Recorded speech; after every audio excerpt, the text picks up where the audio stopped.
नमस्कार। आज हम एक बड़ी दिलचस्प किताब पर बात करने वाले हैं, मॉर्गन हाउसल की धन का मनोविज्ञान, द साइकोलॉजी ऑफ मनी। हाँ, नमस्कार। ये किताब इस बारे में है कि पैसे को लेकर हम सोचते कैसे हैं, बर्ताव कैसे करते हैं। बिल्कुल।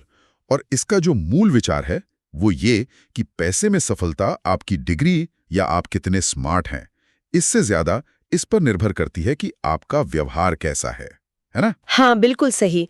और ये व्यवहार बनता है हमारे अपने अनुभवों से, हमारी भावनाओं से। मतलब जो हमने अपनी जिंदगी में देखा है, महसूस किया है, वो हमारे वित्तीय फैसलों को आकार देता है। इसीलिए शायद हाउसल का पहला अध्याय कहता है, कोई पागल नहीं है, हर कोई अपने हिसाब से सोचता है। सही कहा।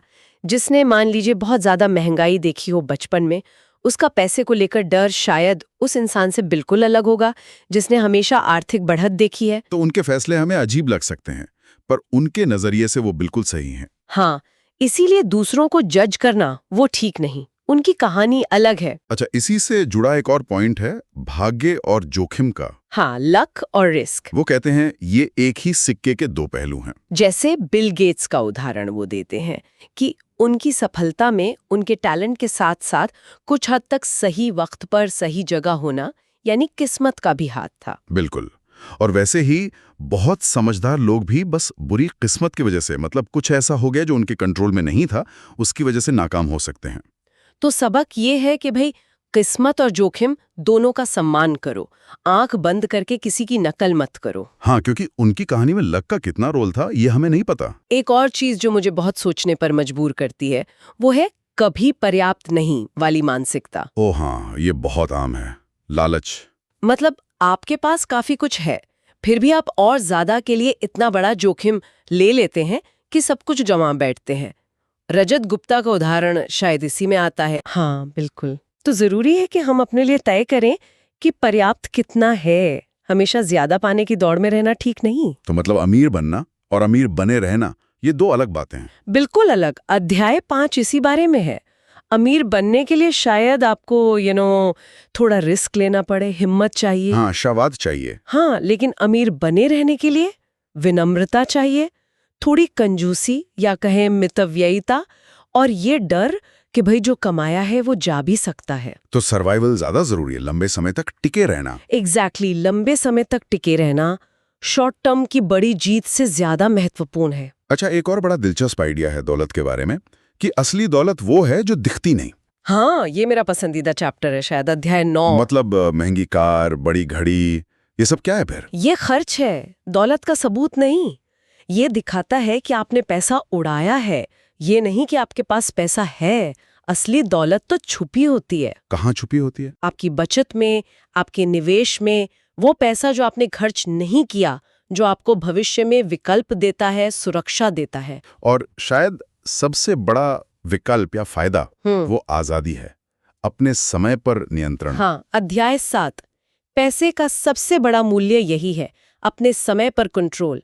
ये तय कर पाना कि आप कब, कहाँ, किसके साथ क्या करना चाहते हैं, ये किसी भी लग्जरी आइटम से ज्यादा कीमती है। इसके लिए फिर बचत बहुत जरूरी हो जाती है ना? हाँ, बहुत ज्यादा। हौसल कहते हैं कि आपकी कमाई कितनी है, इससे ज्यादा जरूरी ये है कि आपकी बचत दर क्या है, आप अपनी कमाई का कितना हिस्सा बचाते हैं। यही असल में दौलत बनाता है। ओके।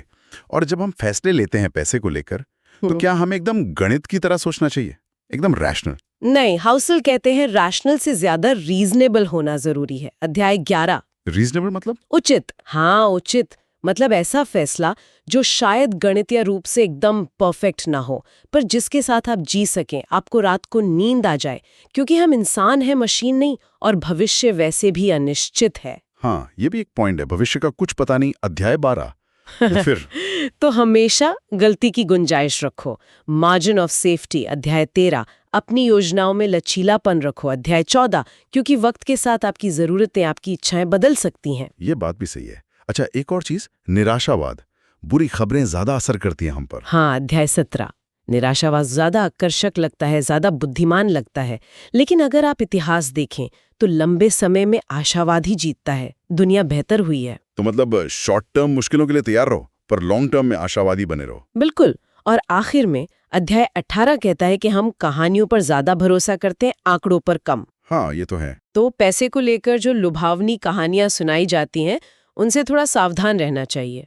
असलियत अक्सर उतनी ग्लैमरस नहीं होती। वाह!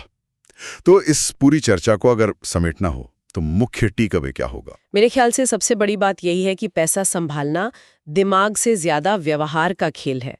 धैर्य, अनुशासन, अपनी भावनाओं को समझना, ये चीजें आपकी कमाई या आपकी डिग्री से ज्यादा मायने रखती हैं। अपनी सोच बदल लो तो पैसा अपने आप संभाल जाता है। बहुत बढ़िया। और अपने श्रोताओं के लिए एक सवाल छोड़ जाते हैं सोचने को। अगर पैसा आखिर में एक अच्छी जिंदगी जीने का एक साधन ही है और पर्याप्त की परिभाषा हर किसी के लिए अलग है, तो फिर आपकी जिंदगी में पैसे की असली भूमिका क्या होनी चाहिए? इस पर जरूर सोचिएगा।